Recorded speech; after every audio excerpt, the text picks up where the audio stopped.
It's great to be here. I'm used to taking a ride to St. Benedictine's with people who are in need to begin their recovery, so this is wonderful to be here in Kingston. Kingston has a special place in my heart. So, talk to you a little bit about a change, and we need to change, and the Chatham Cares for You really was something that I came up with, never expecting this to happen. So let's go backwards a little bit about when I became the police chief. I was also police chief in Little Stockport, New York, in Columbia County.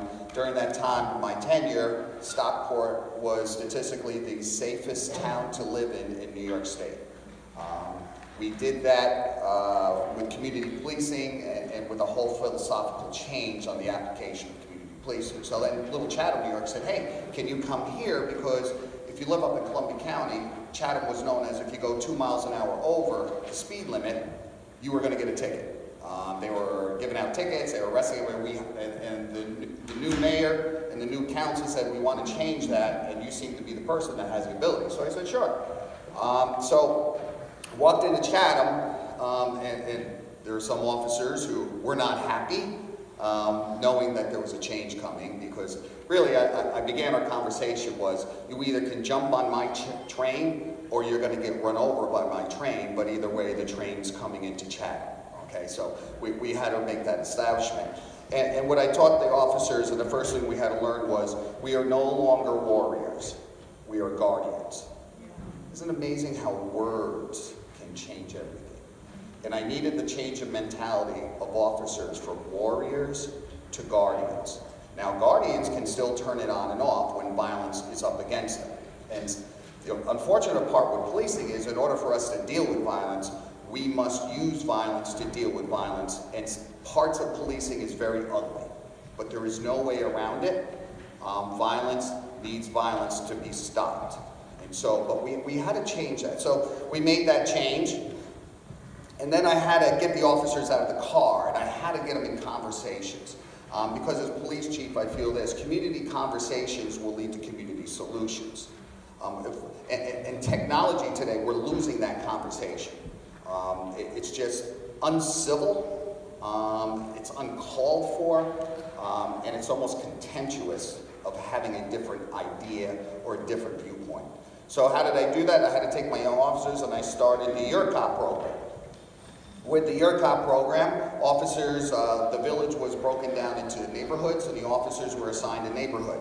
Every officer had to visit every resident in a non-emotional, non-crisis situation, introduce themselves. Here's my email address for non-emergency questions. I am your cop in this neighborhood. And so we started community conversations.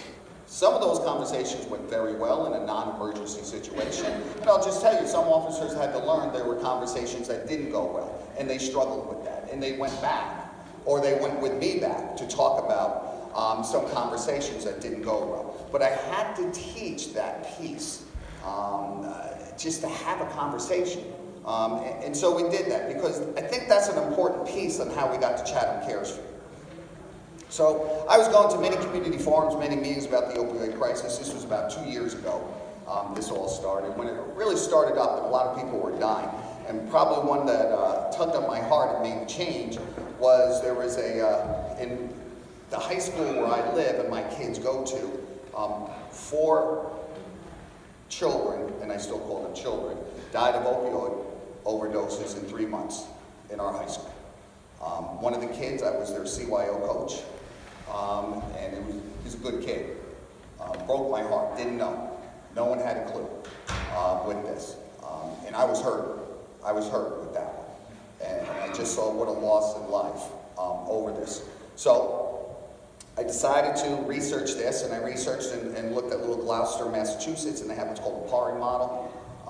And they started maybe about 9 months before I started.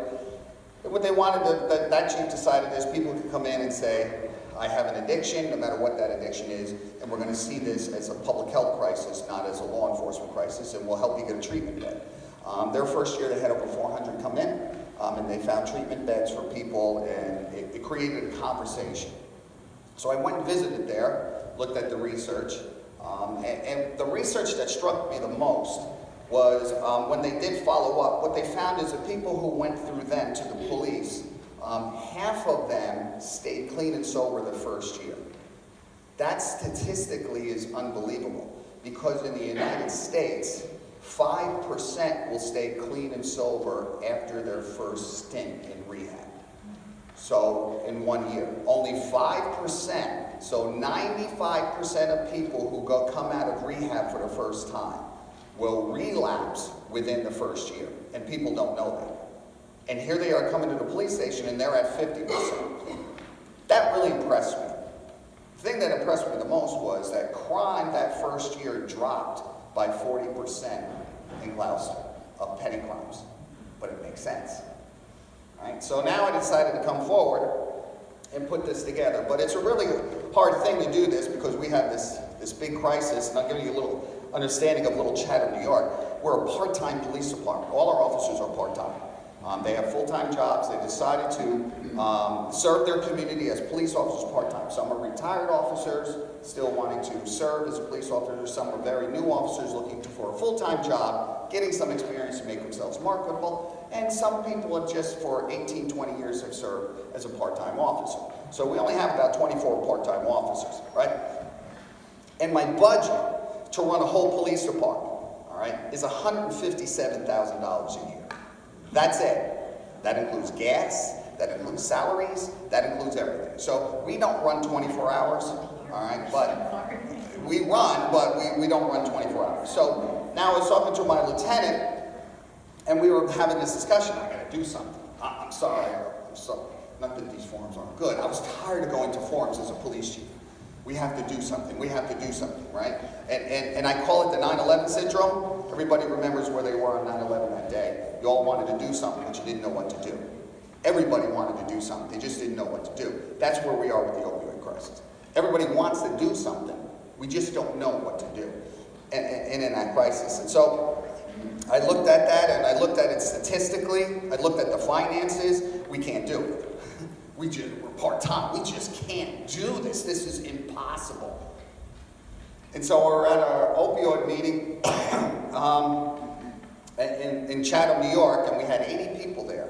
I mean, there's a big problem up in Columbia County. It's huge. Columbia Greene County, the highest rates in New York State of opioid deaths.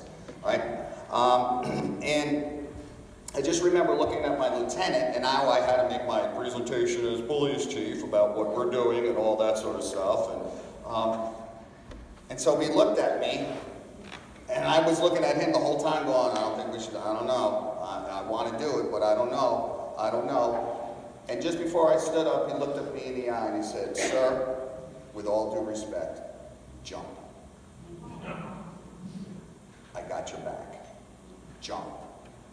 I don't know how we're going to do it, but we'll do it. You got to jump." Stood up, made the announcement, I'm going to start the PARI program, that anybody can come into my police station with any addiction. I will not arrest you. Our officers will be trained not to see you as a criminal or any type of moral failing. You have a medical illness and a medical condition, and we will help and do whatever we can to get you in a treatment bed.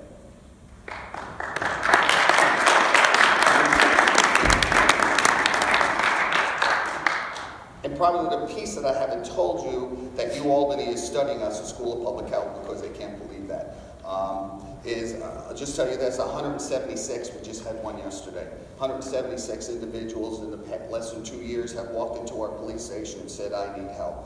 We have found beds for 100% with insurance approval. Half of, or 3/4 of them, same day, we have found beds with insurance approval.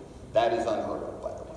That is unheard of. So, how do we do it? Think a couple things that we've done and what we found through UAlbany. We jumped. Oof, did we jump? And then we found out the Massachusetts model that works is not the New York State model, because there's New York State is very hard to find a bed. Number one. Number two, in New York State, the insurance companies deny everybody. So we had to learn the dysfunctional system and how it works real quick. But we didn't turn it. The longest it's taken us to find someone in bed was 12 days, and that had to do with Medicare and giving the approval. They found a mistake. This person was red flagged 15 years ago, and they said, "Oh, that was our mistake on Medicare. You're good to go."